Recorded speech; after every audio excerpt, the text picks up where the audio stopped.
একবার ভাবুন, আগামীকাল সকালবেলা ঘুম থেকে উঠে আপনি জানতে পারলেন একটি গরু ইলেকশনে দাঁড়িয়েছে। গরু দল বানিয়েছে, ম্যানিফেস্টো ছাপিয়েছে, হাজারে হাজারে গরু ব্রিগেডে নিয়ে গিয়ে সমাজতন্ত্র থেকে উদারনীতি সব কিছু নিয়ে ভাষণ দিচ্ছে। মার্কস বলে ক্লাস স্ট্রাগল, ক্যাপিটালিজম বলে ফ্রি মার্কেট, গরু বলে জনতা অ্যাজ ইউজুয়াল জাবর কাটুক, বাকিটা আমি দেখে নিচ্ছি। বাজারে এলো এক নতুন ইডিওলজি যার নাম গরুত্ব। প্রাইমা ফেসি এই গরুত্বে সবাই সমান হলেও কেউ কেউ একটু প্রিভিলেজড গরু বা একটু বেশি গরু। এই গরু তত্ত্বে আপনি প্রশ্ন করলেই অ্যান্টি ন্যাশনাল, আর চুপ করে থাকলে বিশ্বাসী। এক পক্ষ বলে অবশেষে দেশটা ঠিক দিকে এগোচ্ছে, গরু জাতীয় সম্পদ, সনাতনী। অন্য পক্ষ বলে সাধারণ মানুষই তো আসল গরু, শান্তির প্রতীক, অনুপ্রেরণা ইত্যাদি। কিন্তু গরুর কিছুতেই কিছু এসে যায় না। গরু জানে সে ঠ্যাঁটা হয়ে এক জায়গায় দাঁড়িয়ে থাকবে।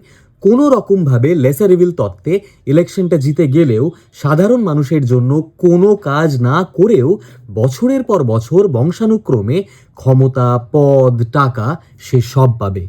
গরু দৃঢ় যে এইভাবেই জাবর কাটতে কাটতে মানুষ একদিন তার অস্তিত্বটাই ভুলে যাবে। সেই দিনটারই অপেক্ষা। জয় গরু, এনজয় গরু।